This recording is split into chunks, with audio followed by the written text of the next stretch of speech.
Welcome to the latest edition of the Shukri Wrights Podcast with your host, Shukri Wrights. Today, I am joined by one of the big names in this radio industry, the man, the myth, the legend himself, Mr. Andy Gresh of CBS Sports Radio, WPRI 12 in Providence. My man, what's going on? Thank you for coming on the show today. Well, thank you for the invite, number one. And apparently I have quite a notorious reputation, I guess. I don't know. So I guess being honest sometimes blows up in your face.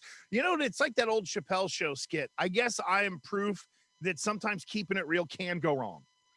You know what's funny? I like for you to actually live up to that reputation during this podcast because this is my open door invite for you to keep it 100. Like, don't have a filter, because like that, those are the best interviews that way. In fact, I had Christian Arcana on the Sports Hub last summer, and someone told me when they had the chance to listen, they were like, "Dude, that's actually one of the best interviews you've ever done." And it's not to say that you're a bad host. That's not the case, but because the way that neither one of you had a filter, it was like you two guys in a bar having a conversation over a beer or two, and that's what I try to strive for when I have guests, and I want to make my guests feel comfortable and know and feel that I am interested in. That's my goal. Yeah, it's interesting because I think right now we're just in, the times in which we live, and that everyone is like, okay. Yeah.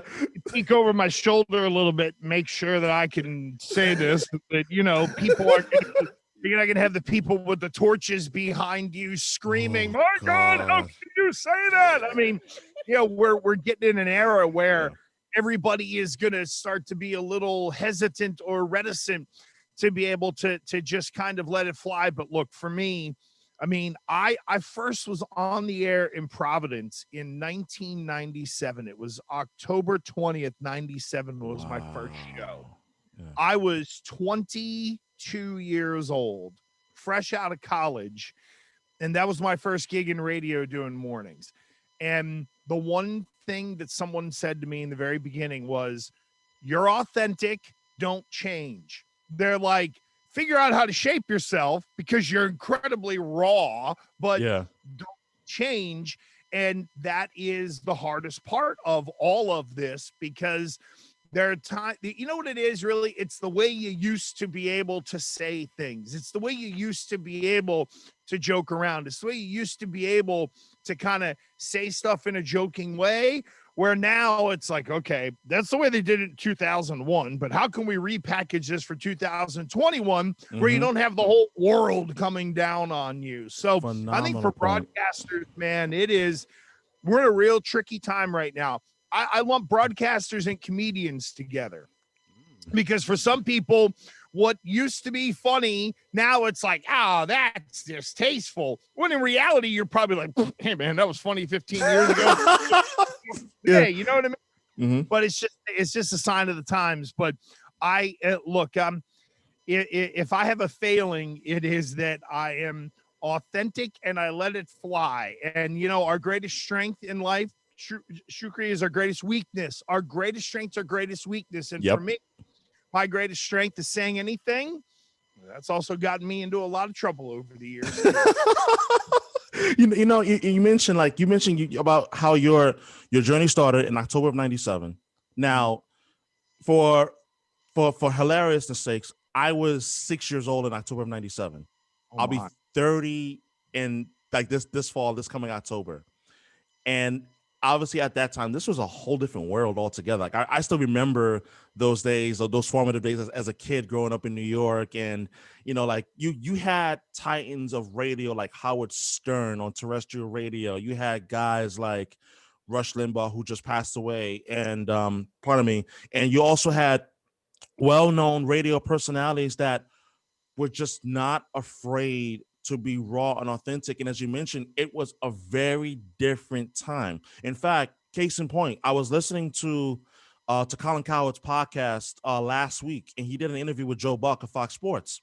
And he was talking about how his dad, Jack Buck, the legendary Jack Buck, Baseball Hall of Fame broadcaster, Pro Football Hall of Fame announcer, he was saying that he would he would basically on the broadcast, he would just make a joke like, well, we got in late from a late night game, and we got home to our wives at 1. We finally arrive at home at 6 a.m. and we'll be getting out of bed at 9 a.m. But like for those who didn't understand that type of humor, it would be like, wait, what do you mean? But for us, it's like we understand what he meant. But try making that kind of reference in 2021. No. No, I mean, there's no F, Marry, Kill anymore. There's no, because my God, you're advocating. You might be advocating marriage on one end, but you're advocating death on the other. I mean, like, seriously, it's just unbelievable. But to your point, it's like the whole, I wonder where those 5 hours went. I wonder, Yeah. Well, when my wife went to the car and saw the clear heel shoe that was left behind, she figured out where I went. Oh my God, you can't say that anymore. How dare you mention a shoe show? You know what I mean? And it's like, oh man. But to your point, you're right. And it's also interesting to me that in the very beginning of my career, it was AM radio, right? 97. Even the station I started in Providence, it was AM 790 that we flipped to sports. And I remember in August of 97, we're putting the station together, and then they make the announcement in September. And it was what they call Music of Your Life, which really should be called Music of the End of Your Life, because it was all the old people who would listen to but they would call, where are all of the old people to go?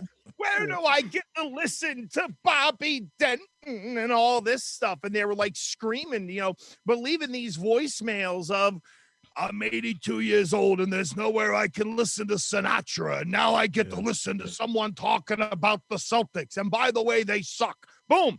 So people started to switch over and listen to sports talk, but it was, oh my God, where is the music of your life? And, I remember that being such a big deal. And now it's like, I can't even, you think about the way radio companies are programming AM radio now. It's like it's been blown by in the high speed lane. It's pretty amazing when you think about that was just like, 20 some odd years ago. Yeah.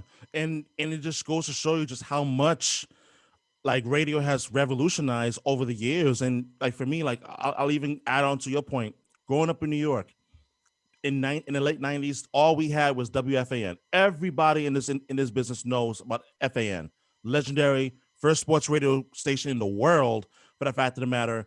But they weren't on FM just yet. They were only on 660 AM. They later down the line over the years, they went over to FM to 101.9 FM. And it amazes me when we think about different eras in sports radio. You talk about the late 90s and when you first started. For me, when I first got into sports radio, when I first started listening to sports radio, it was around the early mid 2000s, around 2004, 2005. And I remember one of the things that stood out to me was there was a different way that shows and stations would program itself in terms of sports, that if you listen to radio shows from like 2004, 2005, and you compare it with now, you could hear and you could like detect the difference. So I'll ask you this question. What has changed? And do you think that social media and the digital age has a lot to do with that? No question. And, Rick Pitino once had the line while in Boston, the fellowship of the miserable. And depending on the market, that's really what it turned into. Now, you're an East Coast guy. Yep. I'm an East Coast guy, right? You're in New York City. You got some ties to Philly. You're in Boston. Yep. I grew up in Western Pennsylvania, then moved to Westerly, Rhode Island. And my first exposure to sports radio was listening to WFAN. In fact, that's where I did my internship at WFAN in New York City, which is a hell of a story in and of itself. But that's where I got hooked on sports radio. But it's very, doggy. That's puppet. You know what I mean? Right? That was such a great impersonation, by the way. Well, I'll tell you, when I went to go work for that guy in 2009, I actually got to sit and meet with him. This is no word of a lie, right? So it's September 2008. I knew I was probably going to go work there at the beginning of 09 when they put together a Mad Dog Radio, right? Mm-hmm. And I'm going to have lunch with Dog. Now, the Sirius offices are right in the middle of Manhattan. I'm talking like Times Square, 49th Avenue of the Americas, right? So we went to go to 54th Street to some Chinese restaurant, some like hotel or whatever. It might even been like 53rd Street, right? Mm. Now I'm a big fatso, way fatter at that time than I was now. And I got Mad Dog Russo, who's like running around. He's got like a motor in his ass. So I go and see him in his office. Hey, come on, I got some lunch. And we go downstairs, and he's talking to me the whole time. And I'm not kidding you. He's walking so fast, I'm practically running. Wow. He looked like it was almost like one of the bushwhackers in the WWE. Yeah. Right? And walking around stuff like that, right? This guy's flying around, and he's telling me all this stuff. Like, we sit down, and I'm almost like, oh my God, I can't keep up with this guy. But it was, but for me, as someone who in 94 and in college and even in high school, who was listening to Mike and Chris back then, to get back to your question, it really became the Fellowship of the Miserable. And it was what we don't have. And here in Boston and even in New England, hey, I remember in Providence, the night the Red Sox finally broke the curse and won the World Series, I took phone calls all night until 5 o'clock in the morning on a small AM station in New England, because it was the first real rejoicing moment, and even though the Patriots had won some Super Bowls, the Red Sox were still it, because by God, they had to break that curse.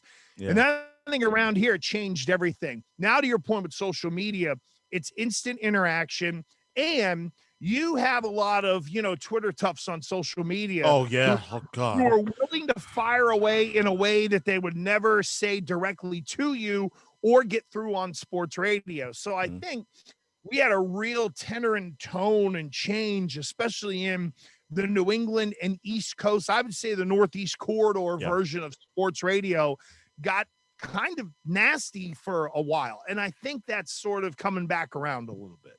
And, you talked about earlier in your response about the story of your internship with WFAN. Walk us through those days and the process of getting that internship and your story during your internship as you can remember. Okay, so I played college football at the University of Rhode Island. I was a scholarship player. And I remember for the summer of 95, as I got deeper into my journalism, trying to get my degree at URI. Yeah. It would have been for the summer of 95. I went down to FAN. I met with Eric Spitz. I met with Mark Chernoff. And that's a relationship that exists 26 years later now. Wow. And I remember I met with them and I got the internship. And then they said, okay, here's what it entails. And I had to call them back a day later and say, guys, I just have to be really honest about this. I want this internship, but I can't do it. I don't have the money to go back and forth. I can't stay down there. I said, let me save for a year to be able to do it next year. I said, would you guys work with me in that? And they said, you do what you have to do. You're in for the summer of 96. And they said, don't worry about it, because they respected I was an athlete. They respected that I drove down from, Rhode Island and was willing to go down there twice a week. And I just really clicked with those guys. So fast forward to the next summer, here I am doing this internship, right? I'm almost out of school. I'm working at like Pizza Hut in Westerly, you know what I mean? Trying to break into radio. I go and do this internship, and it was 3 days a week. This is where my best friend Nelson Martinez comes in. He's a guy from Newark, New Jersey, who I met playing college football. His dad was African-American. His mom's Puerto Rican. She's probably about 4'9", and I'm afraid of her.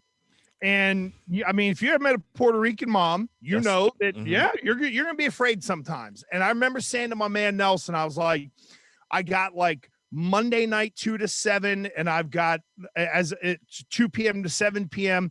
And then I have Tuesday morning, 9 a.m. to 2 p.m. Then I'm going to drive back, go to work, and then I'm going to do an overnight shift Saturday into Sunday. So I'll drive down twice a week. I remember telling Nelson this, and his mama overhears, and all of a sudden I got the, You ain't staying in no Fleabag hotel. You gonna come here and spend the night here every Monday night. And if you give me anything, I'm gonna whoop your ass. And I'm like, okay. Like, I wasn't fighting her because I'm like, okay, listen, whatever you say, Ma.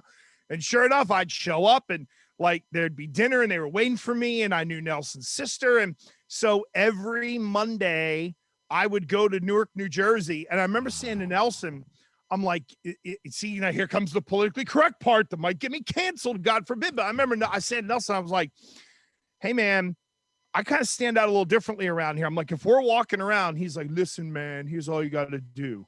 He's like, make your eyes real big. I'm like, what? He goes, you big? People going to think you crazy. He says, just be like Debo. He's just stand there and make your eyes real big. He's like, everybody looks at you, just look at them with big eyes. He's like, I'm telling you, they'll think you're crazy and they'll stay away.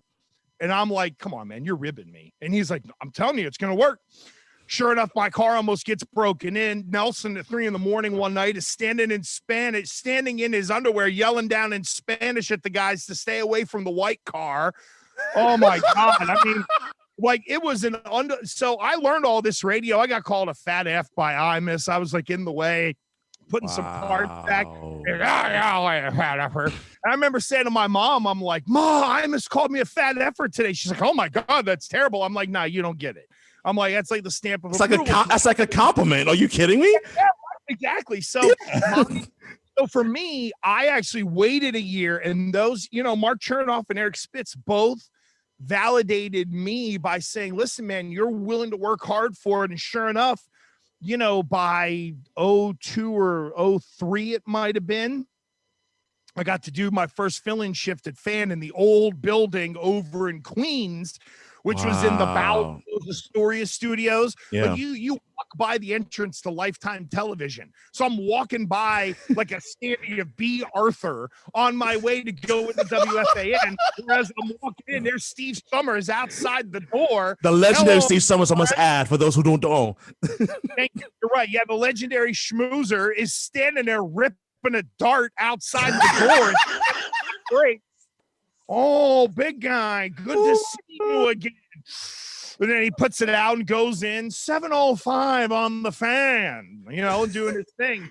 It was like surreal because you listen to these people. And then the next thing I know, there's like a Mets game on, and I'm sitting in the newsroom BSing with Steve Summers just about radio and the way he would put his notes together and all that stuff. I mean, it couldn't have been a better introduction into not only sports radio, but big market radio to see how intense it was.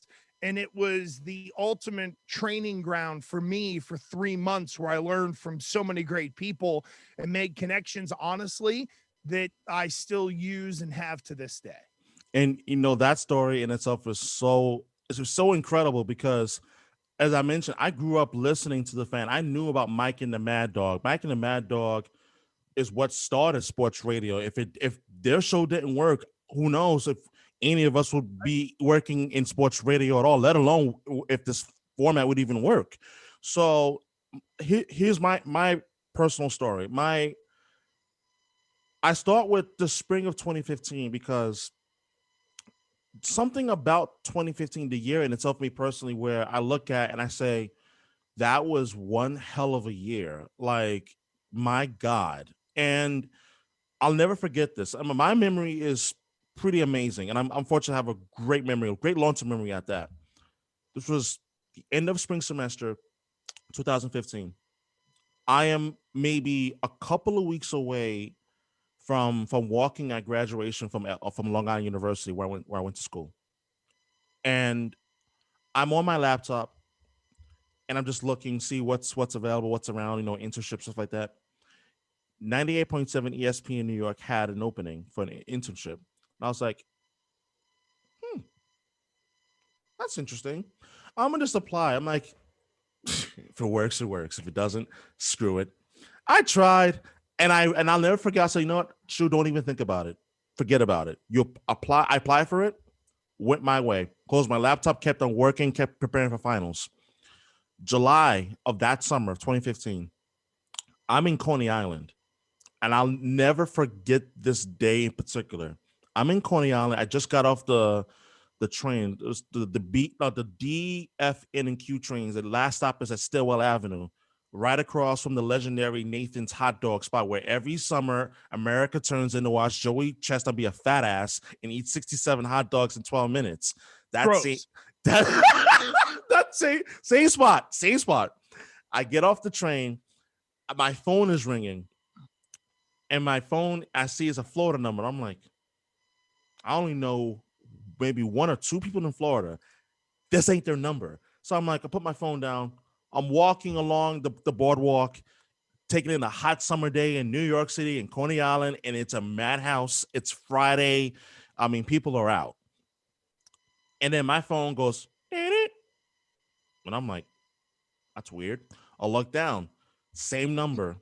And I'm like, voicemail. I'm like, this better be good, because I swear to God, if I'm getting spam calls, I'm going to chuck my phone into the freaking Atlantic Ocean. I kid you not. I listened to it. Yeah, if it was about a car warranty, you would have hucked that thing. Yeah, I would have thrown it as far as I could possibly throw it into the damn New York Aquarium. That's how annoyed I was about to get. I listened to the voicemail. Hi, this is so-and-so from Disney. And I'm like, huh? Oh, really? Yeah. They're like, hey, we want to interview you for the internship that you applied for. I was like, oh, okay.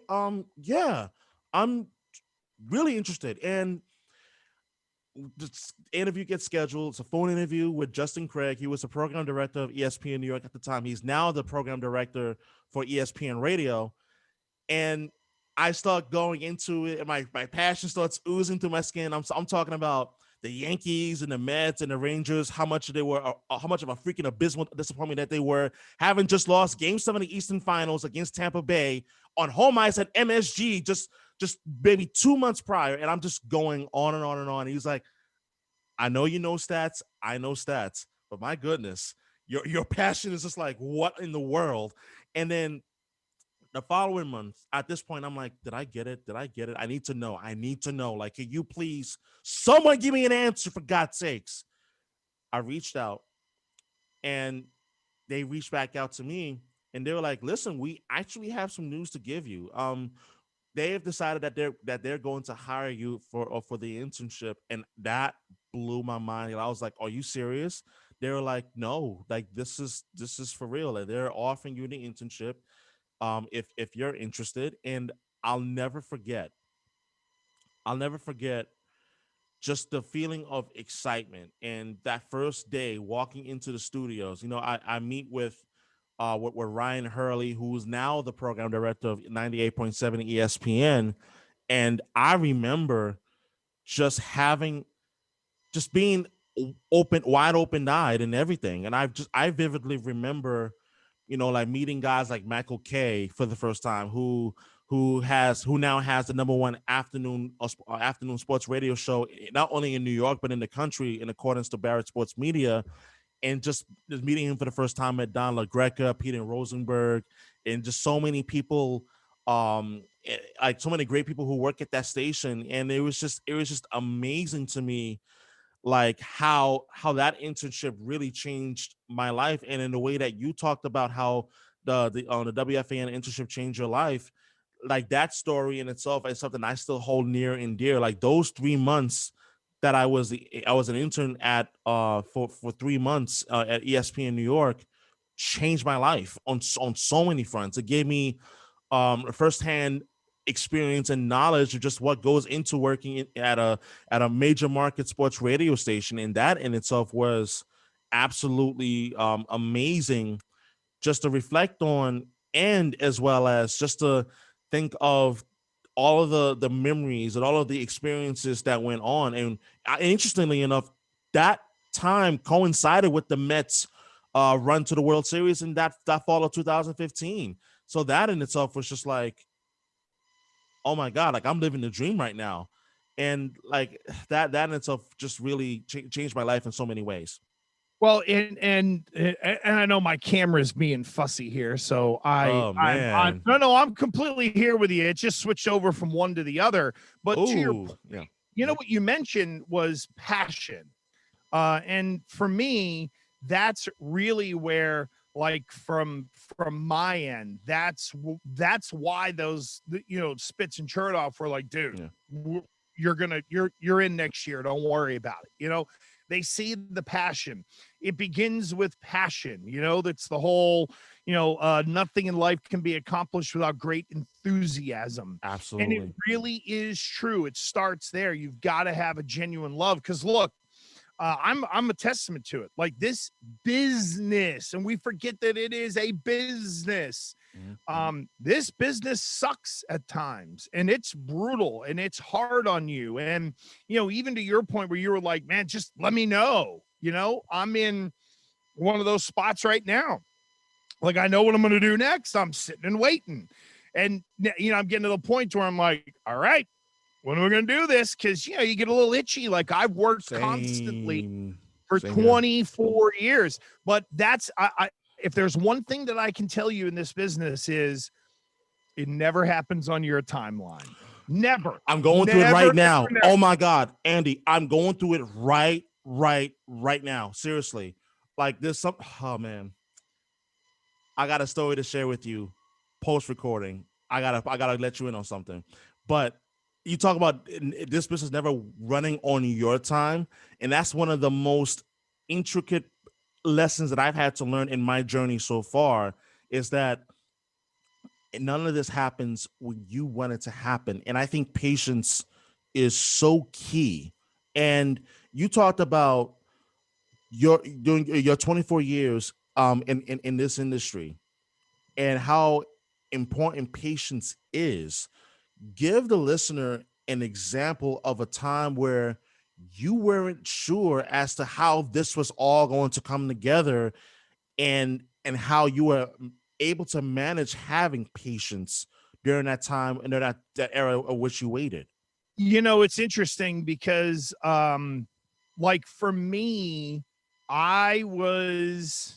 prodigy is way the wrong word. But I remember doing my internship at WFAN, and they were like, you'll be lucky to get a weekend show by the time you're like 30, 31. It's just the way it is. And you work behind the scenes, blah, blah, blah. I was on air at 22 years old. So even in Providence, for me, I was getting reps. And I remember what my day was when I worked in Providence. I'm in at 4 a.m. I would do the morning show until 10. I'd run the board until noon. And then whatever else needed to be done, I was there to do it. And my first episode of Realizing Patience was in that job. So the very first, so I got moved over from working behind the scenes on WPRO into 790 The Score. And I was making a whopping $15,000, working 50 hours a week as an overnight board op on PRO. And they were like, well, let's just slide you over. And after 3 months in, I was like, yes, I'm going to get a raise. Here we go. Bah, bah, bah. Station wasn't making any money. I didn't know the general, like the one thing I try to tell people getting into radio is try to understand the corporate structure a little bit, because it'll help you along the way. I was 23. I didn't know any of that stuff.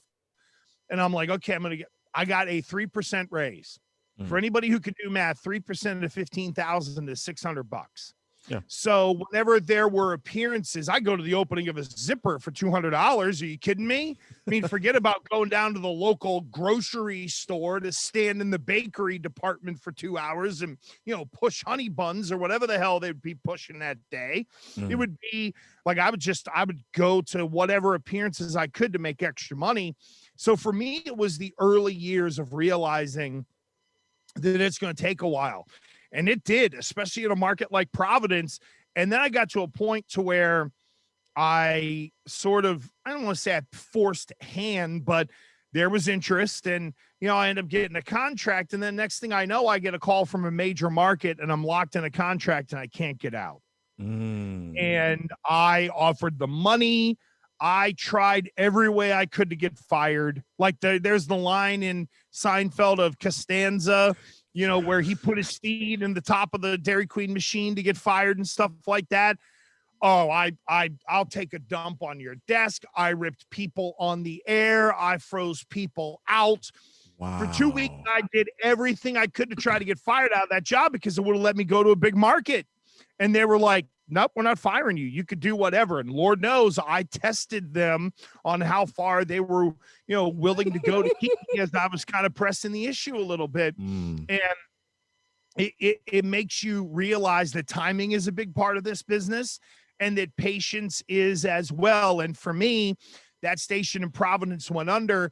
And the one thing I can tell you is the people at ESPN Radio, who I did work with in 07, 08 and stuff like that, they knew I was being let go. So the day I got let go in Providence, I went to go do national fill-in when Doug Gottlieb was there. Yeah.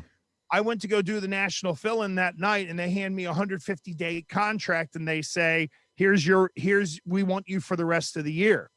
So for me, a lot of things would fall into place along the way, but the lessons that I learned in terms of patience were the hard ones early. Just because you have the job doesn't mean they're going to turn around and pay you a bunch of money. You've got to prove it. You've got to earn it. You've got to put in your time. And that requires a level of patience that a lot of people will do this for 3 or 4 years and say, F it, I'm not making any money. Let me go work in another industry. That's the weeding out process of people in this business. If you can make it to the point to where you can get by, then you're probably going to thrive, because most of the people before that say, to hell with this, and they get out of Dodge. And I think that in itself is so important, because one of the things that I'm learning in my journey now is patience. Timing is everything. And you know what's interesting? Like, in the 4 years that I've been living here in Boston, I've gone through an awful lot. Now, for those that may not know my story, and I'll share my story with you. I moved to Boston in February 2017. Because I wanted to have an opportunity to start my radio broadcasting career. And one of the things that I'll never forget, and this is very, very, very, very early on, about 5 years prior, less than 5 years prior, my father gave me advice that I did not know how much it was going to impact me, but as well as it would turn out to be, if you will, a prophetic advice. He said, after college, you may have to leave New York. And I was like, what do you mean? And he was like, listen, because you have no experience. You may have to leave New York. You may have to go elsewhere just to get your feet wet and eventually get your feet in the door. Now, this was April 2012. This is like almost 9 years ago. I would have never, and I mean never, imagined at that time that Boston would be that city. Never in a million years. So I moved to Boston in 2017. I'm thinking, okay, here I am. Let's make this happen. When I tell you, I knew next to nothing. I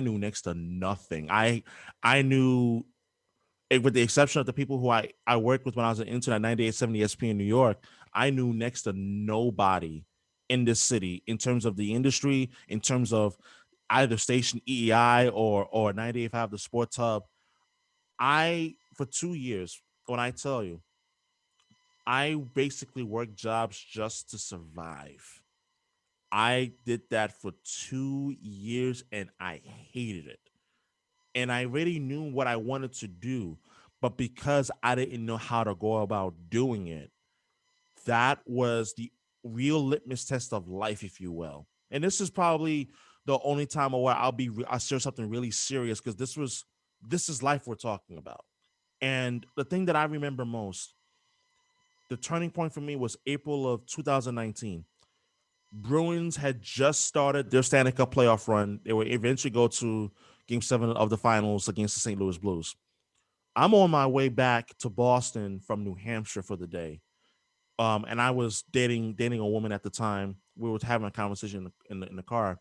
And I said that, like, I'm really angry. I'm not happy with where I am in my life.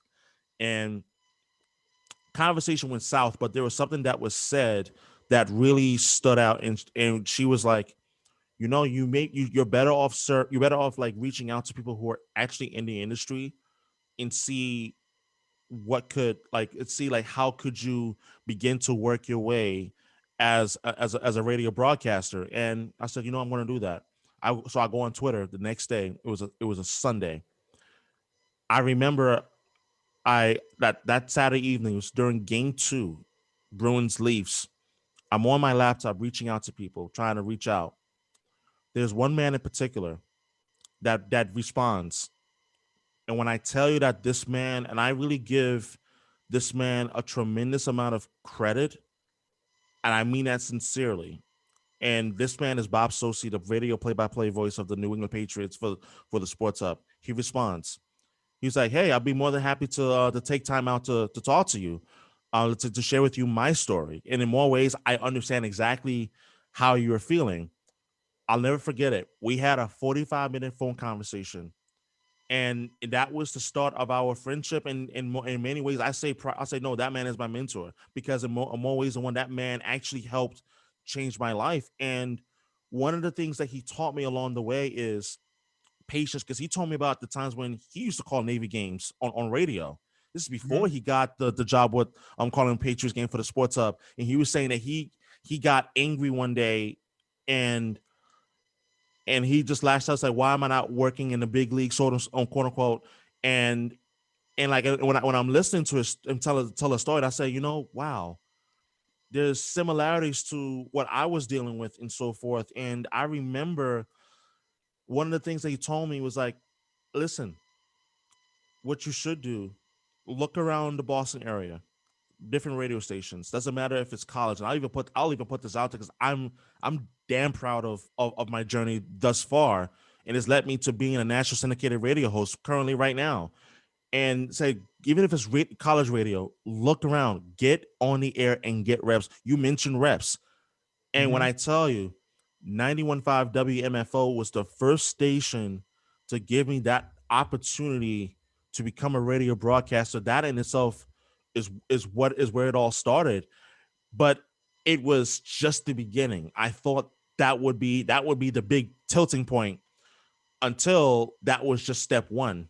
Step two was taking a leap of faith, which I did in December of 2019, because at that point I was working at the Brigham and Women's Hospital, like as a materials transport. And I remember I was at that point where I was pissed off, because it was like, I'm working my tail off, I'm not doing what I love, and I'm stressed out. And when people in my corner, like my mom and my brother and my best friends, are seeing it, it was like, yeah, I need to make a change.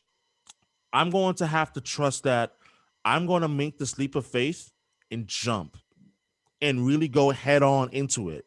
Now, when I tell you, it started the following month, January of last year, where I really just said, you know what, I'm going to invest all of my time into radio, regardless of whatever that's open. I'm going to try, but I'm going to just do what I can with what I know.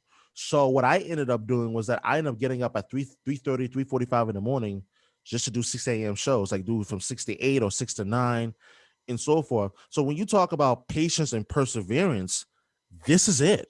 Like, I remember it was just a year ago at this time I was doing that, getting up at 3:45 in the morning, do 6 a.m. shows. And you know what's funny, Andy? When people tell me and would tell me, "Shoot, how are you getting up this early? You're crazy." Like I'm still sleeping at that time.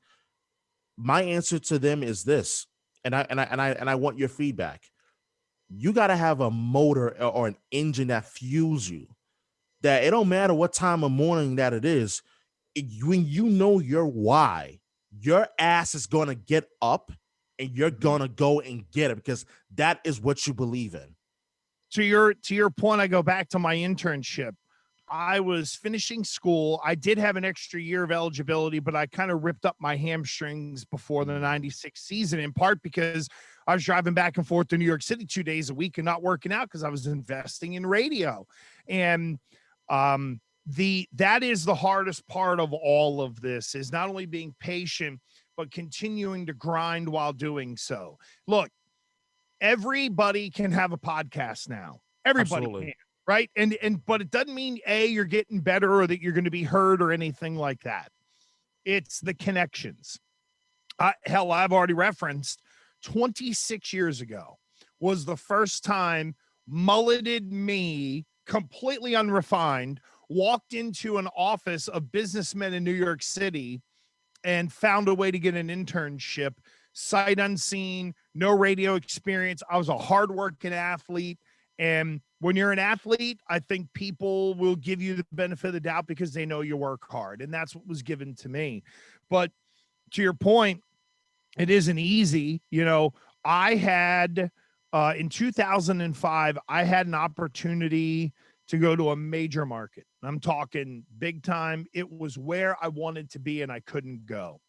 And I felt like it was the low point of my life. And yet, when that got blown up, that was the year that I joined the Patriots Radio Network full time. So I'm 29 years old. I'm a non-NFLer breaking down NFL on a pregame, postgame, and halftime show.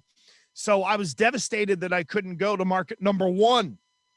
And I had I had people in the way who were blocking it, who I still loathe to this day, but it still worked out for me. And I still took a step forward, and I have to,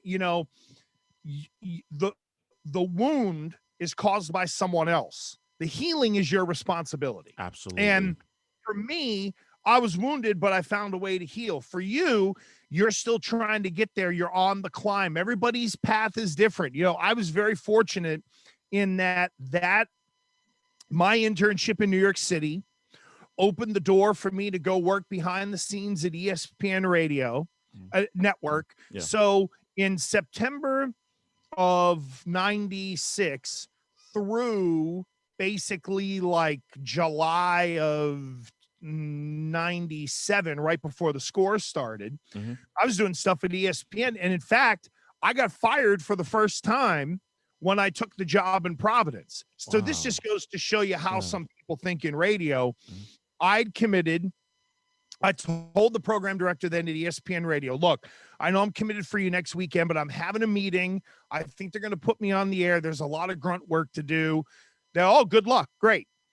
I get the thing. They tell me, okay, but we need you to start like now. We have a ton of production work to do.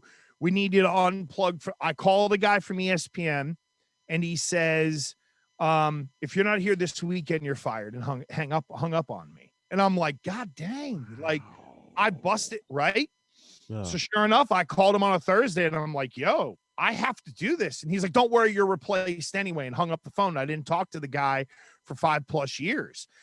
I had to be resolute in the decision and not worrying, did I just burn a bridge? But I'm beginning my career. Now, as it turns out, I have reconnected with the guy. He's been like, okay, you were right. I was a dick and all that stuff. But this business is weird, man. And you don't know how people are going to react. And it's just everyone's path is different, but you've stuck with it. Like you've gotten through what I call some of the grind stage. Like you have figured out how to not be broke. You figured out how to scratch your itch, so to speak. You figured out how to get better. You're making connections with people in the business. Like I know in your mind, it's like, well, God dang, how come I'm not here, there, You're taking the right steps to get to where you need to be. But everybody's path is different. And I was very fortunate that I was a good networker. I knew a lot of people. I knew that whenever I got let go in Providence, ESPN was waiting for me. Sirius had called me 2 weeks later because they had asked me to do some stuff. And I'm like, well, I'm under contract in Providence. And the guy, Steve Cohen, who runs Sirius Sports, I'm in the parking lot at ESPN a month after I got let go in Providence. He calls me and goes, how's that contract working for you? I said, I don't know. When are you going to give me one? He's like, well, that's why I'm calling. And the next thing you know, and now Cohen, I had met as an intern in 96, but he was working at Fan and doing sports phone. Now he's the bigwig at Sirius XM. You know what I mean? So yeah. This business is so weird, and it really is about patience and connections and timing. And it's some people are lucky. They're athletes and they fall into it. One of my great friends, Scott Zolak, I tell people all the time, the reason he got a jump start into the business is because he made the goddamn NFL. Yeah. And there are going to be those people that get to skip the line because they have put in a different level of work that gives them credibility to get put into this business, whether they should be or not. Then it's up to them to sink or swim. It's like being drafted. You can be drafted to a team, but if you suck, you're gone in 3 years, if not sooner. Mm-hmm. Kind of the same thing in radio, but it's, everyone's path is different.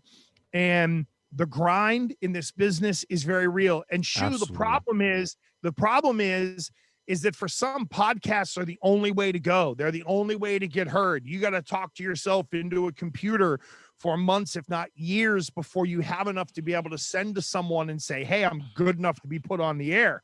There's no training ground anymore.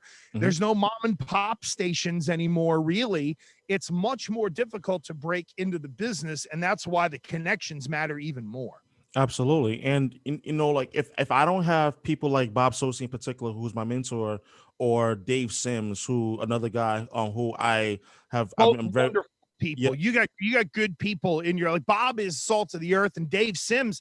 yeah. God, Dave Sims was an original at Fan and is still doing it out in Seattle. Crazy. Yeah, it's amazing. Like if not for those two men in particular, like I'm not sure if I am even like going where I'm going, or even let alone doing what I'm doing. That's just being honest. And one of the things that I've had to learn is that you will get rejected. And I'm going to put this out there, and I want to share this with you. Now, last summer was a mixture of two tales, two stories, if you will. It was a story of I'm happy to be back on the air, although from home, pre-recorded, don't care, don't give a damn. It's about getting the reps. While the other part of it was, yo, I really want to work in this industry full time, and I'm not going to stop until I get there. And even when I get there, it's just step one. It's step one of X amount of steps until whatever goal I got in mind, I'm going to get there. True story. 97 won the ticket, and Detroit had an opening, and I applied. And I, put together my demo, my on-air check, sent it to Jimmy Powers, and he contacted me. He said, "Hey, heard your tape. Like, I'd like to interview you for the full-time role." I was like, "Oh, really?" Yeah. It turns out that role was to co-host the afternoon show with Mike Valenti on 97 Won the Ticket. And I was like, "Oh man, this would be amazing." Absolutely. Interviewed, and it turned out I didn't get the job. I was like, "Oh man." But you know what? He knows who you are now. You interviewed with him. Don't stop sending him on air checks. Just keep reaching out. See what's available. No problem. About a month and a half later, something opens up with 95.7 The Game in San Francisco. I hear from the program director, with whom I have a really good relationship, Matt Nahegan. And he said, "Hey, I want to interview you for this full-time opportunity." Great. Interview went well. He asked me if I was also interested in the part-time position, but I was like, "No, I'm not, but I'm interested in full-time." And I realized, crazy me, and now having the wisdom, I should have said, "You know what? I'm willing to do part-time if that's going to lead me to be doing something full-time," because that could have been the entryway into the door. But I was so fixated on, no, it's got to be full-time. It's got to be full-time, that I didn't have that hindsight. So when it happened, so when I didn't get the job, it was like, okay, now here I am. I'm going to keep grinding. I'm going to keep working at it, keep chipping away somehow, some way. And when I tell you that ultimately one of the things that ended up happening was that I said, there's got to be a larger platform for me out there that I can do my radio show on, not just only locally in Boston, not just podcasts. And I didn't know where to go, where to turn, or anything like that. But for me, the biggest thing was the importance of having those connections and those people that you could reach out to and have candid conversations, as where for many people that it'll be like, "Oh, you talking to this guy who's a voice of this team and so forth, or this network." While for me, it's like, no, like this is someone who is at an advanced stage in their career who I'm fortunate to have a personal relationship with.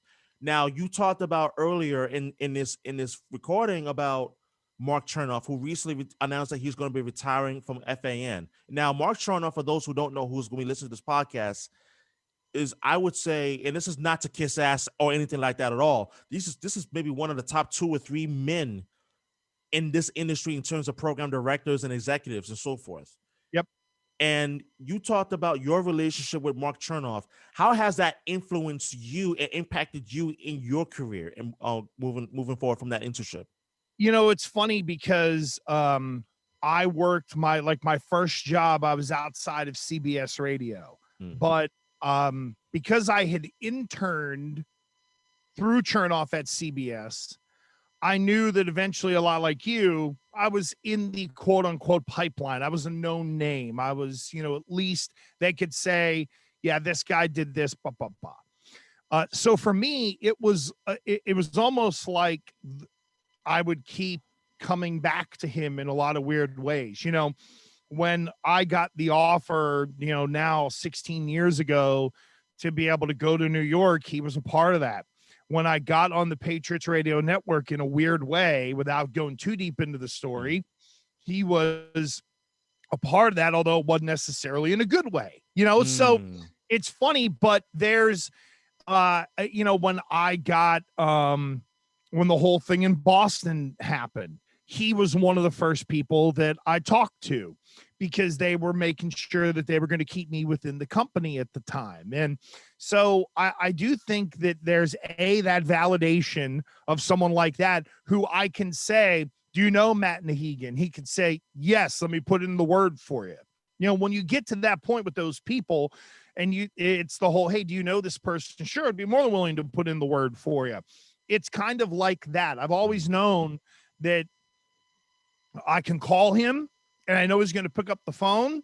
And he also knows that if he's got a shift open, whether it's on Fan or CBS or whatever, and he puts me in there, I'm not going to soil myself. Even on Fan, he could throw me into New York, and he knows that I can swim, and it's not going to be terrible, and he doesn't have to put someone on that maybe he doesn't necessarily want to.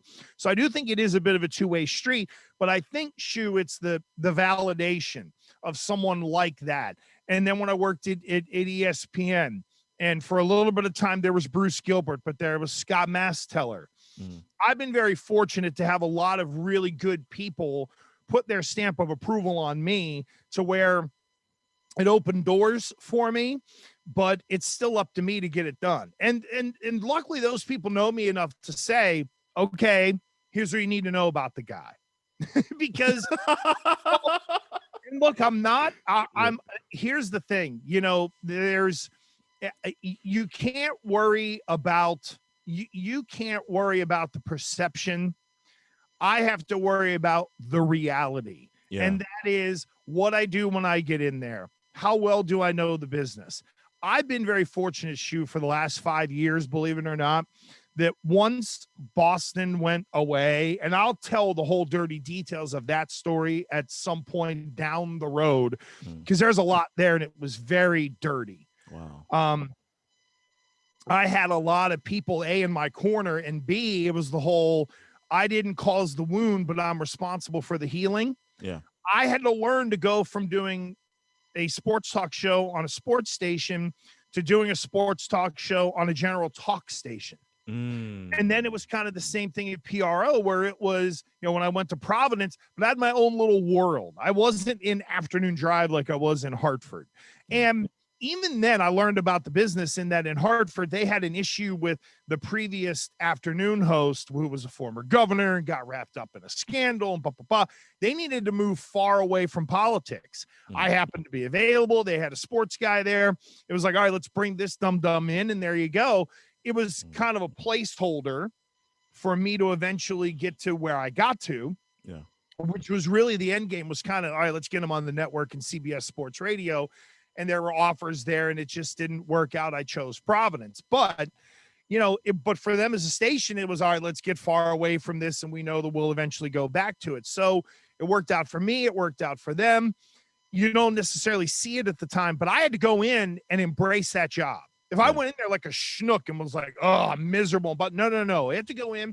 But I learned to do things a different way. I learned sales. I learned what it's like to do sports on a non-sports station. It made me better. And that's the thing. It doesn't matter whether you're doing a podcast. It doesn't matter whether you're on Radio Pacifica. It doesn't matter whether you get a crack on Christmas night with no one to talk to on CBS Sports Radio. But by God, you're doing 4 hours talking to yourself.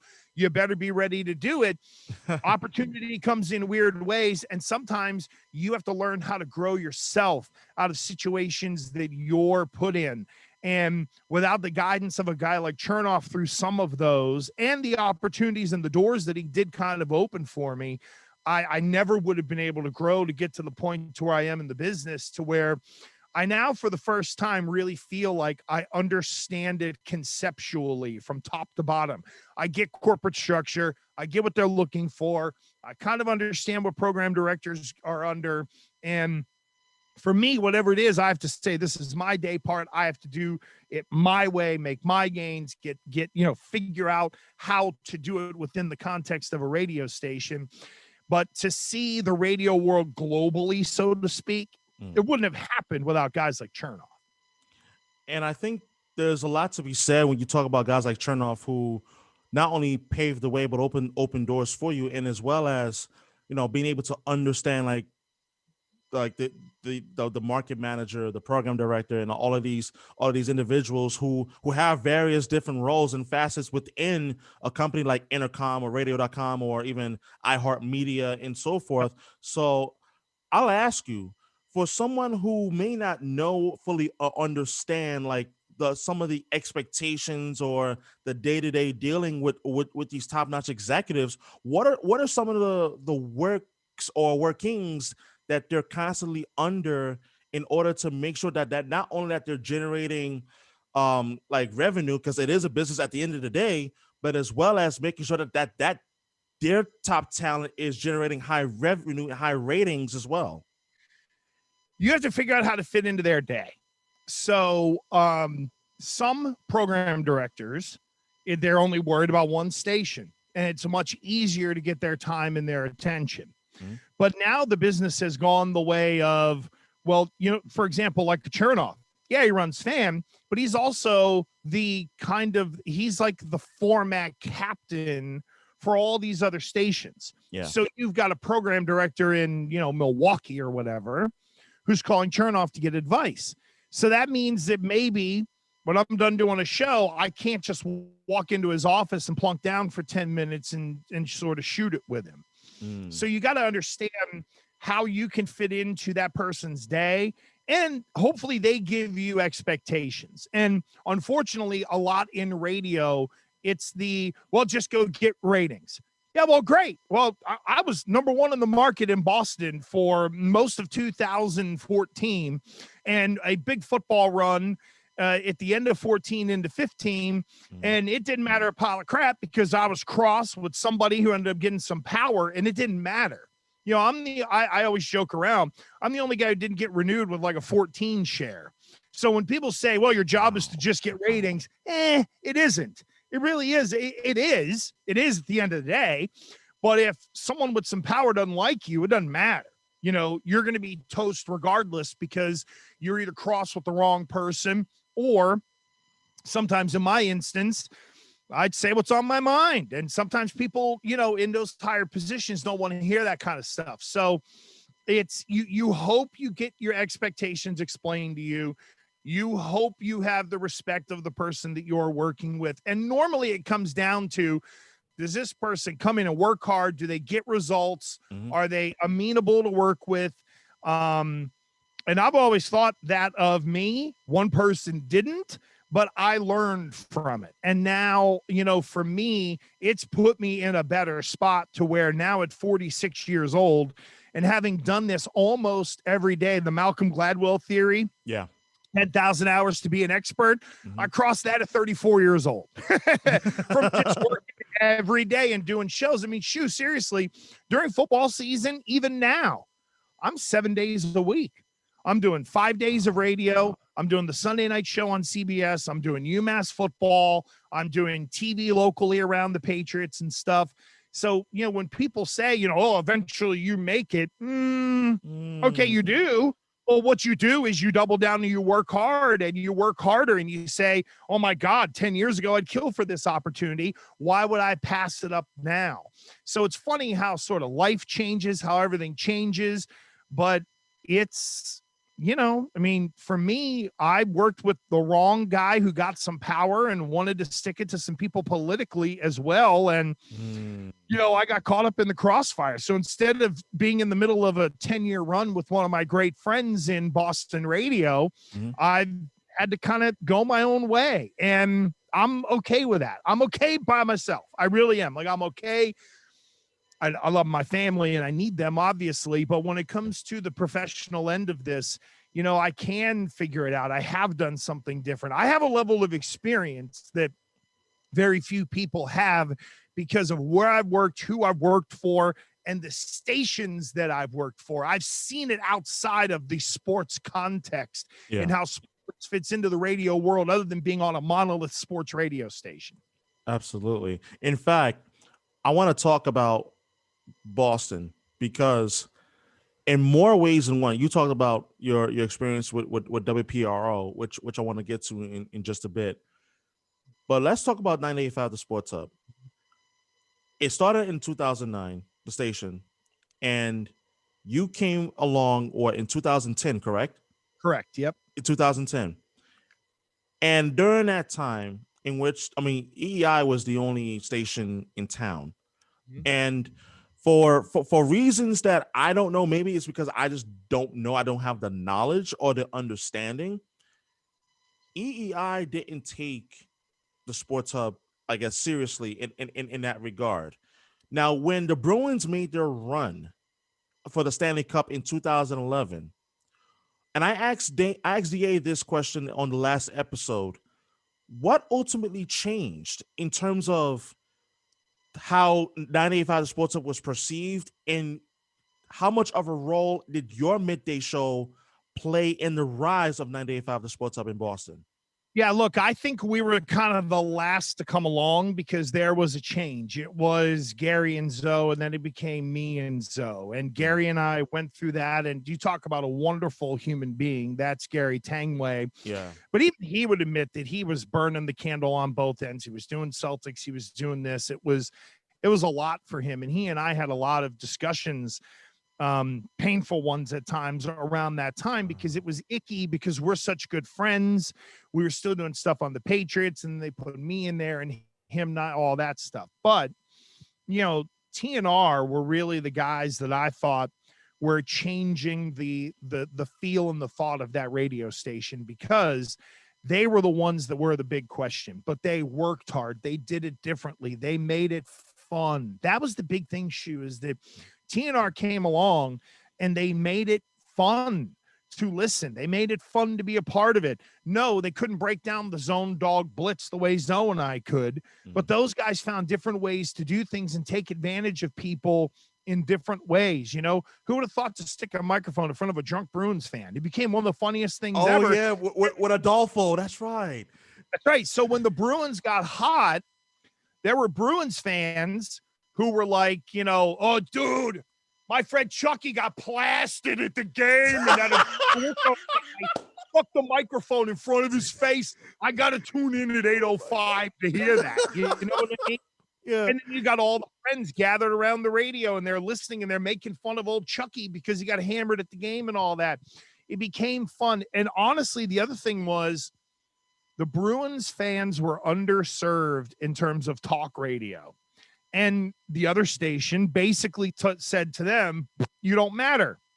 So when the Bruins mattered, we welcomed the fans like they mattered. And when you shut people out for 5 years or more and you say, you don't matter, you don't matter, you don't matter. Oh, yeah, by the way, the team's really good. You matter now, but you've told them they don't matter. And we're like, come on in. Everybody's welcome. Let's go.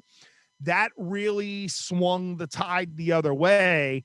And that's when everything started to rise. That's when people really started to gravitate to the Sports Hub. And, Fred and Rich are among the best radio people I've ever been around because they did it differently. They figured out how to adapt.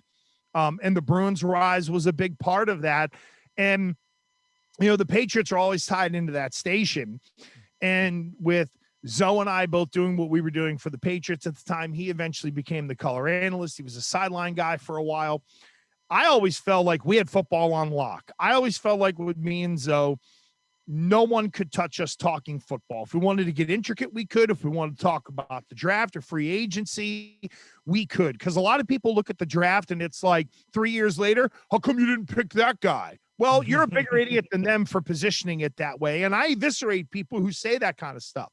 But in all seriousness, I don't think it was necessarily one show at the Hub that caused the rise. Yeah. I think it was people were ready for something different. I think, yes, there was an underestimation as to what was kind of going on. And I think, TNR really set the tone. You had a good afternoon show with someone who was established. They eventually got middays right, because the one thing you can't deny with me and Zoe is that we can sit in a car, we could sit in a room, or we could be on Zoom. And the chemistry with us just picks up right where we left off. In a way, it's kind of long lost brother-ish. Yeah. So I think when that changed at the Hub and people could hear how genuine it was between us, that worked, and it fit in to kind of what was already building and growing there. And it just took off when the Bruins won the Cup. And just listening to you share a story about like just that kind of chemistry, because the biggest thing for me is I want to be able to establish that kind of chemistry in which that we're just having a conversation. This is not even as much of an interview as some may think. Like, no, this is just a conversation. Like, like I've never had a co-host so far, and I don't know, maybe Monday that'll change. Maybe I'll continue to be able to, be solo. I don't know. But I think the biggest thing in terms of philosophy that I have is I want to be able to make you comfortable. I want to make you feel as if that you are the centerpiece of what I'm talking about, what we're talking about. And when you have that in sports radio, it's such a massive blessing. And the first people I think about, Mike and the Mad Dog. I can go on YouTube and just watch and listen to old clips from way back when. It could be from 1996 when they were covering the 96 World Series between the Yankees and Braves.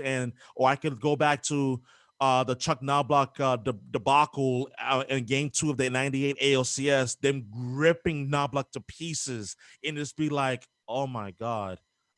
You could feel and hear the chemistry. So the one thing I'll ask you is, how would you best categorize and describe the relationship that you and Zoe had when you were at the Sports Hub, and how would you best categorize it to this day? It's great. And we don't talk maybe as much anymore, because look, when I left, it was because of the program director, and the program director was, those people were left behind working for that guy.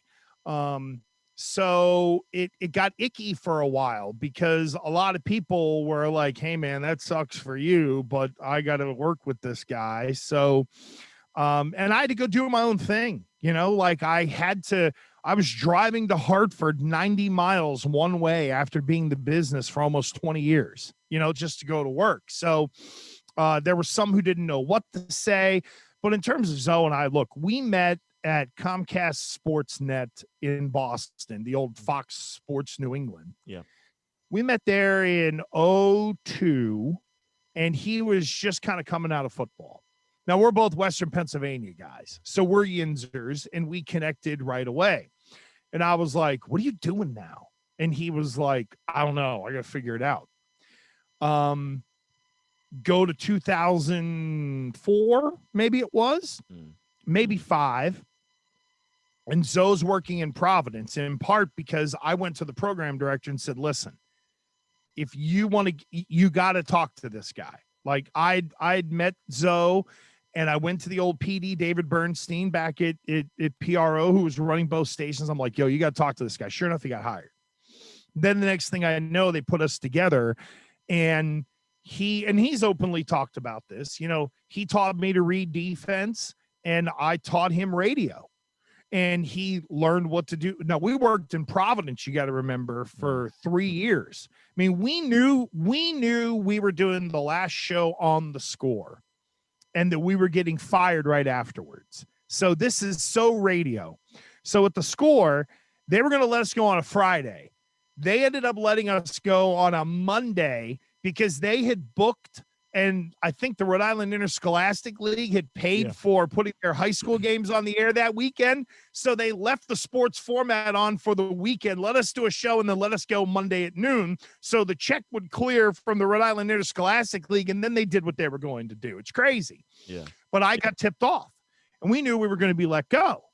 And we knew we did the most boring show we ever did together because someone said, dude, don't say anything stupid on your last day because they'll find a way to not pay you out. And we were like, we've joked about it to this day about how it was just boring radio, and we mailed it in because, and then sure enough, it was coming to the office and here you go. And we both ended up going our separate ways, but ultimately people knew we had chemistry. Like even during the Patriots radio network, you could listen and know it's like, okay, those two guys, they've got something, they get it.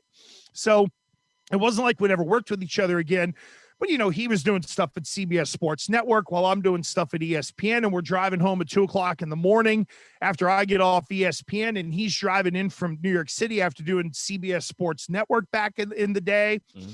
And we're still talking and communicating, and then boom, they put us together.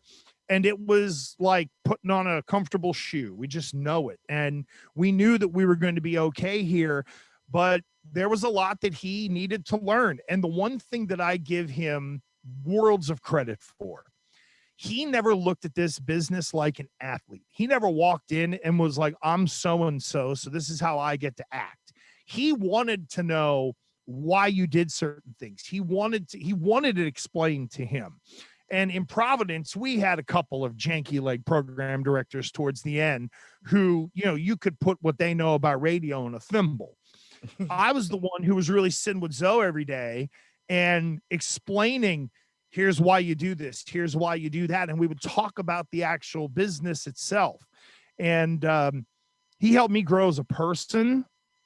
I went through some tough personal times, and I would call him and either talk about it or his wife would pick up the phone. I joke about Amy. I call her Big Mama because I always joke that she's the one with the real money.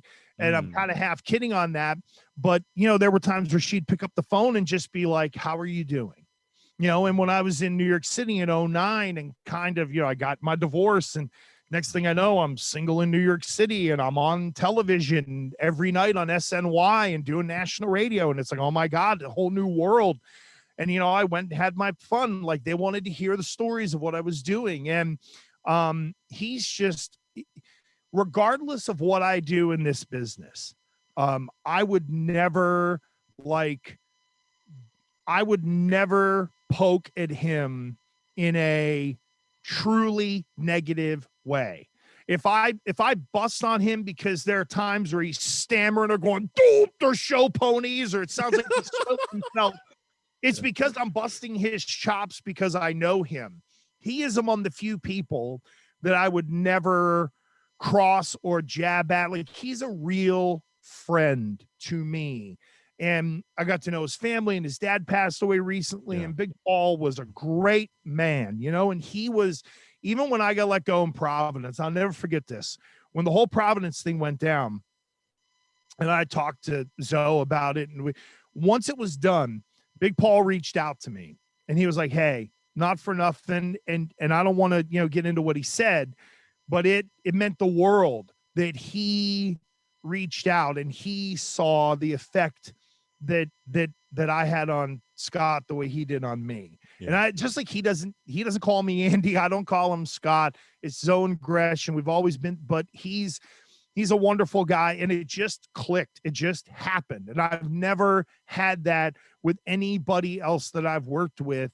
Yeah. But he also gave himself up to me, so to speak. And it was show me the way. And I think it's kind of worked out for everybody. He is a wonderful person, at times misunderstood. And regardless of what I do, I would never say anything malicious about him because he really is someone that I would consider a true friend.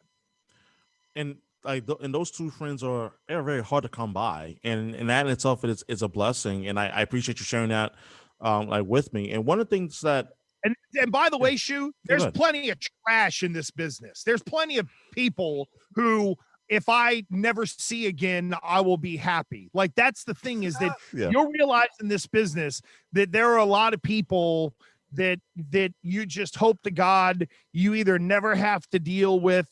And this is everybody wants top spots. Everybody wants to get where everybody, you know what I mean? Like, there's a lot of, if I could just put it, there's a lot of shitty people in this business. And when you find the good ones and the people who are willing to help, willing to disseminate knowledge, willing to be honest with you, those are the people that you really have to hold on to, because I'm a believer in this business. You make a lot of acquaintances who you are friendly with, but few cross over to being friends. And that's what I have with Zoe. And that's something I'm learning now, and I'll learn, especially further along as I go. And the one thing I'll ask you is, if you have a choice between being a former athlete and being on radio, or being a former athlete and being on television, which medium would you pick and why? I love radio. I love it. I love it. I love it. However, I would pick TV because at this point in my career, it pays more and you work less. If that now makes sense. Yeah. Oh yeah. But it's a terrible way of looking at it. I understand, but it pays better and you work less. And, in radio, you can elongate a little bit. You can make your point. In television, you have to say in 10 what you would say in 20. So whatever you'd say in 20 seconds, shrink it down, say it in 10. It's a different style of broadcasting, but let's just be real about it, right? I mean, if I could be the guy who would go in and do the 6:30 and the 10 o'clock like they used to, back in the day with Tangway and all those guys. Yes, I would choose to be that, because it's a little less politicky. It is, it's easier on you. It's easier to come up with opinions that you can sort of shrink down and really hone in on the point to drive it home on TV. Whereas in radio, you got to have a better depth of knowledge because it's a bigger discussion. But my love is radio. What you're seeing here in the Zoom, where I'm in my little hovel and I've got, like, this is my fortress of solitude. And every Sunday night I get to talk on CBS Sports Radio. And I love doing that because I'm comfortable being a solo host. I'm a big believer in this, Shu, and this is something that could work for you down the road. Solo hosts, in a way, are where it's at, because if you have one person who has the ability to captivate the people, right? And it's one person that can do it. And you understand how to use your voice and how to keep people captivated and how to advance conversation. You can do it a little bit through phone calls. You can do it through social media. I'm comfortable doing it because I've done this for 25 years or so, or almost 25 years. Plus, solo hosts can adapt to working with people. Now, if you're someone who needs someone to work with you, then that's a little different, because you could throw me in the deep end for 4 hours and I'll survive. There are a lot of people that I believe in this business that if you threw them in for 4 straight hours, they would sink like a stone.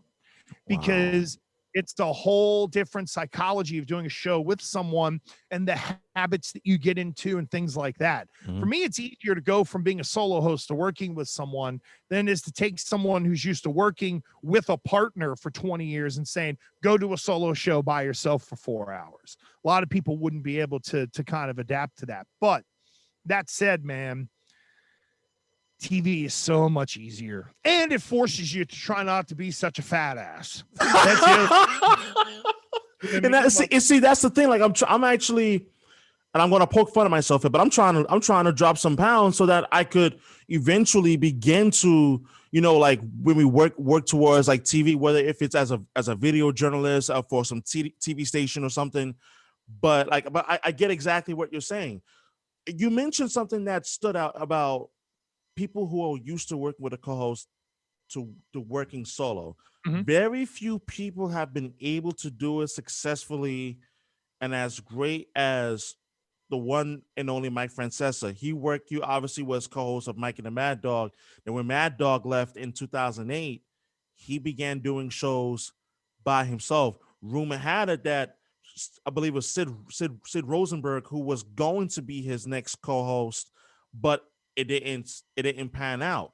So I'll ask you, why is it more difficult for a radio host and broadcaster to go from working with someone to solo versus working solo to having a co-host? Because the solo host has the ability to shrink what they say to be able to adapt working with someone.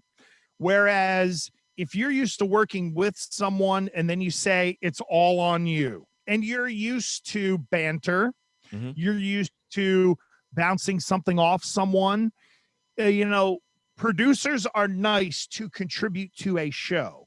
When they do it too much, you're losing the listener, in my opinion, because that person, they're putting the cherry on top of the sundae. They should be adding something, but if they're too big a part of the show, then to me, unless it's set up that way, like DA, for example, right? Yeah. Damon Amendolara, DA has Bogish and he's got Mraz and his group, but he chooses when to let them in. You know what I mean? Whereas when it's a two-person show, it's kind of understood that both of you are doing the show. But if you say, go do it on your own, I love Zoe. I just talk lovingly about him. He would not be able to do a solo show by himself. Wow. Because, and that's not a dig at him, but absolutely, yeah. But for him to have to think about, I've got to set the topic, I've got to do, there's the blocking and tackling of radio as well, where you got to integrate social media. You've got to talk about what platform you're on. You got to mention the show. You've got to drive the phones. When you're in the host chair, it's very different than being in the captain's chair. It's like going on a drive up and down the East Coast. If you're the co-pilot and you're saying, get off this exit, that's one thing. You can fall asleep and it ain't no big deal. Driver falls asleep, you're probably going to wreck. That, in a way, it's kind of that sort of difference. And I think the solo host can adapt easily because there was a time that we were at the Gillette once when Zoe and I were working together. Yeah. And Zoe got sick and couldn't do the show. And they wanted to send some slappy down with me that, quite honestly, I didn't want to work with. And it wasn't, hey, this guy isn't as good as me. It was, I know by myself I can do a better job with this show, mixing in some guests and doing calls, than having this guy who's going to be completely intimidated to work with me. And I know he's not going to get a word in edgewise. So to hell with it. Let me do my thing. And I did, and it worked. And the PD, even though I didn't really get along with him, he was like, okay, that worked out. He was like, you can definitely do it solo. And there's a part of me that's like, well, duh, I've only done it. I did it solo. I think you'd know this kind of deal. But I just think it is a different there is a real psychology to this business that people don't get and don't understand. There is the blocking and tackling of radio, but it's also changing because of social media. And I swear to you, Shu, if I ever hear you do a show and the first thing you do is they have the production that plays and it says, the Shu show, blah, blah, blah, all that stuff. And if you come on and say the exact same thing as that production just did, I will poke you in the eye when I see you. Because, but to the point, Shu, seriously, it's you got to learn. There are crutches that people have in this business that when you listen to them, you're like, okay, they haven't been taught or they haven't been coached. And there are little things that I could point out to people that are doing national radio, by the way, that do stuff that makes me just go, what are they doing? Why? We need more immediacy in this business. We need more get toing it in this business. You know, I don't need to hear the production or the open of a show and then hear some guy be like, well, this is the Dick and Herman show, and here's how you call us. And today on Dick and Herman, and the 4 o'clock hour, we're going to talk to, Hugh Jackman or whatever. Oh, my God. Great. I'll listen to 4 o'clock then. Golly. There's so many hosts that don't get coached right now, and they do so many little things that drive me nuts. But in all honesty, Shu, that's the advantage that I have. I've been coached by people in Boston, in New York, in Hartford, at 2 different networks, at satellite radio. I have a wealth of experience and understanding how to do this business and how to run a show that is different than most people that are going to walk through the door. And I have very definitive thoughts on that. And it's been taught to me from people like Masteller and like Chernoff and people like that I've learned over the years. So I just think at the end of the day, working at the craft matters. Yeah. But you got to have someone show you A, why it matters, and B, the things to work on that are really going to make a difference in your presentation as a host. And this has evolved for 20 some odd years for me in terms of, I know what 90s sports radio was like. I know what the aughts radio was like. I know what it sounded like in the beginning of 2010. But I think as we hit the 2020s here, we're kind of going back to a little more discussion and not the they suck, call me now kind of radio that we had for a long period of time, especially in the Northeast corridor, if that makes sense. It makes a ton of sense, because for me, I could hear the difference. I mean, you could hear the difference just as well as anyone in this business, where it's like, oh my God, like this team absolutely blows. Well, guess what? I'll trade this guy for a bag of peanuts. It's just like, why? Right, be based in reality with some Thank of your you. You might be willing to trade someone, okay? But you're not going to give someone away. No one operates that way. And it's a little bit of like the joke that I made earlier, Shu, about the whole, well, how come they didn't get that guy in the 3rd round? Well, how about this? Maybe if you look in the whole 3rd round of that draft, there might have been one player that was worth a damn that worked out. Exactly. Otherwise, it's just grunts who make the roster and maybe don't get a second contract. People don't know about how many guys, on average, 20% of the guys drafted into the NFL, on average, 20 to 25% get a second contract. But by God, if Bill Belichick didn't hit on a 7th round pick that was here for 10 years every year, because he did it once with Julian Edelman, so why can't he do that every year? It's unrealistic expectations. The problem is everybody wants to be a hot taker and be like, well, if he found a all-time quarterback in the 6th round once, how come he can't do it again? Those are the people I want to kick in the face. Like, those are the same people that I literally look at in Boston. I say to myself, what the effing hell is wrong with you? Like, trolling. Do you not and this is the thing that I'm about to go on a little bit of a rant, and I'm going to have fun with it, because this is going to turn into banter. The number one thing that really pisses me off about Boston radio, and this is not just for one station, for both stations in particular, is, well, Belichick was able to draft a guy in the 6th round and at 199, and he was able to get real lucky for 20 years.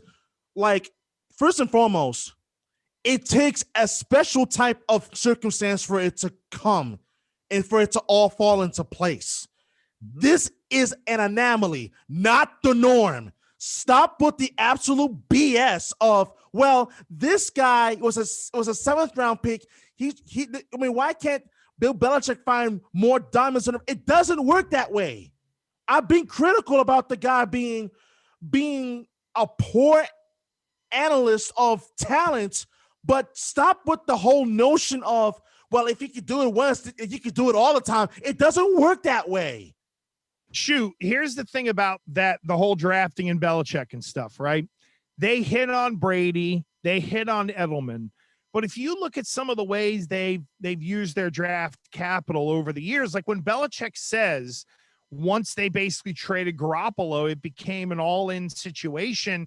It's because they were making more moves with veterans. Yeah. Towards the end of Brady, they were trying to make this situation work for as long as they can, knowing that eventually there were going to be some credit cards that were due. And oh, by the way, you cannot build a football team around Tom Brady and be simultaneously building it for someone else at the same time, unless you are lucky enough to have that guy slide in there.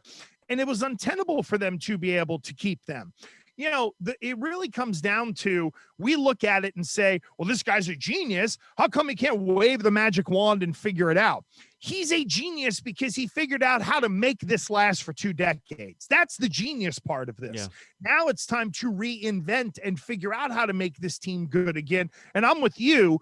There's a flawed thought process on how football teams are put together and the way the Patriots did it. Like, hey, not for nothing, but they shipped a 6th-round pick to Detroit for Kyle Van Noy. And Kyle Van Noy was an all-pro player here, or at least a Pro Bowl player for, what was it, 3 years? Yeah, 3 years. Okay, but, well, by God, Dallas got a 6th-round pick that year, and this guy's going to be there forever. And you flipped a 6th-round pick for 3 years of a Pro Bowl linebacker. You cannot bitch about that, but people do because they don't have perspective on it. I think perspective is everything, because the thing that I look at, and I listen to Boston Sports Radio locally, and I don't know what it is, but I've come away feeling that it's a market full of hot takers and fans who want to bring hot takes to the radio airwaves.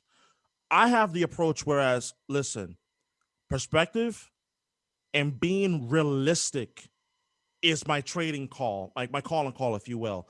Not, why not just go get some guy who was drafted in the third round? Let's see if we can make it work, or go get a guy like Ryan Fitzpatrick. Let's bring him here. We could make it work for a year or two. And it's just like, there's a reason why that Fitzpatrick has been a journeyman in his NFL career. Why in God's green earth do you want to bring him here, and you're expecting him to be the savior of the St. New England Patriots? Like, and I use that loosely, but like, really, that's not realistic at all. If you're going to bring a point to the table for a point of discussion, my philosophy is, okay, have some actual factual content. Like, for example, I'm sure you may have heard of this. This was, I think, last week. One of the most moronic sports takes of all time, locally. This is no indictment against the individual. It's got to be Gary Tangway. No. No. It was actually something I heard on Felgren, Mass. True story. About the David Pasternak take, and I'm telling you, I damn near choked on my food, where I heard Mass say, you should trade David Pasternak for Sidney Crosby. And Sidney Crosby is not Sidney Crosby. David Pasternak is overrated. And I'm like, I'm sorry, what? Pasternak's overrated? You mean the same guy for the last 4 years who's averaged more than 30 goals, and even in 2018-19, he only played 66 games, still scored 38 goals. What the heck? Like, it was like, what? I get that you do it for the sake of people to call in and to rip the host apart. I get that. But it blows my mind that we've come away from being able to bring a take and a perspective to the table while not driving a fan base off the edges, if you will. Well, it can't be WWE. And that's what it is. Yeah. I mean, and I've said that, about at least one person on that show, that it's the whole, all right, let me lick the finger. I mean, see which way the wind's blowing, and let me go the other direction. Like, that's not how I do. That's how a lot of people do sports radio. It's the whole, well, I'll just be contrarian to go the other way to be able to get a reaction. There's a smarter way that you can do sports talk than just doing it like that. And I think, it's turned into, a bit of an epidemic Yeah, I want to say pandemic, but you know what I mean? Yeah, I know what you mean. Bit of an epidemic in sports radio to where people get into it and they think, well, that's what I got to do. That's how I got to get noticed. Every once in a while, you're going to have a take that's going to be a tad askew, as I would say, and people are going to react to it. But overall, are you packaging the content in a way to where people can enjoy it? Are you having a semi-realistic discussion? And look, I think the best radio, when you're trolling or you're messing with the audience or you're having fun, it's almost as if it comes across with a wink, you know, where you can hear it. It's like, yeah, I know they're messing around, but boy, this is really funny how all these people have gotten worked up over it. And you're almost in on the joke versus, is this guy really that stupid that he just said that? There's a big difference between taking that take and using it almost as a wink and a nod, like, watch how everybody's going to react when I say this versus, by God, this is what they should do. And people being like, what are you, an idiot? Big difference. Yeah, absolutely. And it's about approach, and it's about like, how do you present it? It's like you can't present steak as fresh raw meat that you just killed in a freaking animal slaughterhouse. You just can't. Like, it's just like, wait, what the hell is this? Like, this filet is delicious, but I'll tell you, this chicken fried steak, man, this is so close to it. And you're like, hey, what? There's a reason I got slathered with gravy because it's okay, but it ain't that good. Exactly. But you needed it to overcompensate for the fact that it's a shitty steak, chicken steak. Like, come on now. That's right. Am I going to get a Popeye's chicken sandwich, or am I going to get a chicken sandwich from like a convenience store and try to compare them? No. By the way, most overrated sandwich of all time, chicken Popeye sandwich. I hate that sandwich. Oh, we're done. I don't know what to say about that now. I'll tell you that. It's so overrated. I'm chicken sandwich, I'll tell you that. Like, you know, the whole Zaxby's and all that stuff. Like, I was just down in Florida a little while ago, and we're driving by and we see the signs, and my wife goes, Zaxby's. And I'm like, let me tell you about Zaxby's. Like, you know, the inner fat kid in me came back of all the years of traveling. You know, it's really funny, Chew. I used to have when I would travel for college football, there was probably a 5-year period where every Saturday I was getting on a plane and going to do a game somewhere, right? At least 6-7 times a year. I had a find an Arby's thing on my phone because I would go to like Virginia or Baltimore or places like that. And up in New England, there ain't no Arby's anywhere. There's one out near the Auburn Mall on my way out to UMass. Not that I stop there every time I go to do a game, right? But everybody on the crew used to bust my balls and be like, oh, what Arby's did you go to this time? I loved going to Richmond, Virginia. I'd go call a game there, right? Yeah. I'd land, and right near the airport, there was a concept restaurant for Arby's where they had like turkey and chicken and stuff like that. And it was all, you know, like it was almost like a rotisserie thing when you walked in there. Oh, yeah. And I would tell everybody, oh my God, I'd tell everybody about it. But, and I would say that was like the greatest Arby's of all time. Then I would start getting, you know, people on the crew who would be like, hey man, look at me. I'm in, I'm in St. Louis and I found one of those Arby's that you were talking about or something like that. But to your point, well, first of all, fat people love to eat, number one. So that's why I always I'm a foodie, so I understand. There you go, right? And it's the whole, yeah, everybody's got their thoughts on it. But man, for the longest period of time when I traveled, I'd go to my app on my phone and I'd be like, okay, I'm in Williamsburg, Virginia this weekend. Where is the Arby's close to where I'm staying? It was just one of those things. But to your point on the food, like there's always going to be a referendum on the chicken sandwiches, and it is shocking to hear you be out on Popeye's chicken sandwich. I'm not sold. I mean, it's not because I think the chicken is bad. The chicken is actually amazing, but the concept of trying to turn it into a sandwich, and first and foremost, get pickles out of my freaking face, please. I hate pickles with a passion. That's the other part of it. Ooh, that's tough. Now, because they put the pickles on the Chick-fil-A. I take it out. I take it out every time. I know that my kids are not fans of the pickles on the sandwich, but every time, you know, but if we're all in the car and I get one, I'm like, I put your pickles right on mine. Like I reach in the back, and put the pickle right on it. Like I load it up with the pickles because everybody's giving theirs up. But it's the devil's penis soaked in vinegar. I'm sorry, but that's just how I feel. That's how I feel about it. I that's how much of a hatred I have towards pickles. It's that bad. It is that bad. I got one more thing for you before we end the recording. When you look at today's sports landscape and you see guys getting like max contracts, and so this is across all sports. Like most recently, Fernando Tatis, 14 years, $240 million. And in the NBA, you saw that also recently with Giannis Antetokounmpo. They got the supermax deal in Milwaukee. Yet there's something to be said about these smaller market teams investing in their star. What is your take on smaller market teams investing in their star in hopes that they will be able to get a championship out of that time that they have them, while hoping that they'll still be able to build a contender that will be able to contend for a title every year? Yeah, I think for some markets, and especially in the NBA, it's tough because one guy changes everything.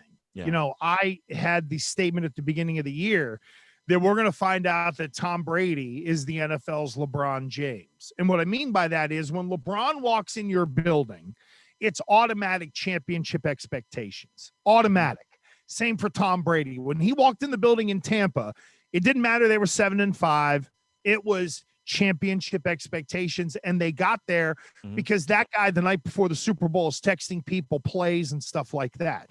That's how I envision LeBron. The level of engagement kind of rises up, but it makes those guys that much more important in a Milwaukee where you have a Giannis, to where maybe if there is a dude who had a great career and is about to JJ Watt it and say, hey man, I want to go win, that becomes a place they can go to in the short term. I think for places like Milwaukee and Orlando and some of the quote unquote mid-major markets within the NBA, sure, when you have the stud, you hang on to them like grim death because it's all you have. And when they go, as we saw in Cleveland, you know that you're likely to kind of slide down that ladder a little bit. It's very cyclical in the NBA. You're on the whole not going to see a Patriots run or a San Antonio run very often. So I think your windows are smaller. I think guys like Giannis become more important in a mid-level market, and you just have to hope you can get one. Because in LA and in New York, there's going to be an owner there who's got plenty of money to where they can spend outside the salary cap. In Milwaukee, you might be able to do it for a couple of years, but it's not sustainable. Or Orlando, you can do it for a couple of years, but it's not sustainable. But it's also set up now to where everybody's working in a salary cap, and then however much you spend over, that's on the owner. And it's normally connected to having a big-time player. So I think, Shu, we got to think about 5-year windows in the NBA. Look, Golden State. Oh, yeah. 3 out of 5, they had KD. Well, look at them now. They haven't hit rock bottom, but they're retooling a little bit. Yeah. I think that is more the norm. And as long as you can get those players to stay, that really becomes the big deal. You know, Milwaukee, I thought they were going to lose Giannis. I did not think they were going to be able to keep him. And the fact that he stayed, then it's, man, now we got 5 years. How can we make it work? Zion in New Orleans, same thing. Are they going to be able to keep him long term? If they do, they got a chance to maybe put together a run for a decade because he is a transformative player. So the situation matters, the owner matters, but most importantly, it's that stud who landed with that franchise. If that person stays there, then you really do have the chance if they're the right player. And that's going to be this edition of the Shukri Wrights Podcast with Shukri Wrights and the host. I can't even say host. I feel like I'm already getting into this little trickery slope calling you host already. It's like I feel like I'm talking to a co-host, for God's sakes. You're way good, man. Go with Notorious, because apparently I'm just notorious. Like the Notorious. I guess fine, Notorious, for your sake. There you go. The notorious Andy Gresh of CBS Sports Radio, WPRI 12 in Providence. It's definitely been an absolute treat to have you on this podcast, my man. Thank you for the invite. And listen, just keep banging away. Just keep banging away. That's, I tell people like you, I tell others, You have a podcast, you're on the radio, you're getting reps. Just keep doing what you're doing. You're making the connections, you're doing the right thing. And always remember, I think this is really for business across the board. Yeah. It doesn't happen on your timeline. So if you have the patience and the work ethic, it does come. It will happen.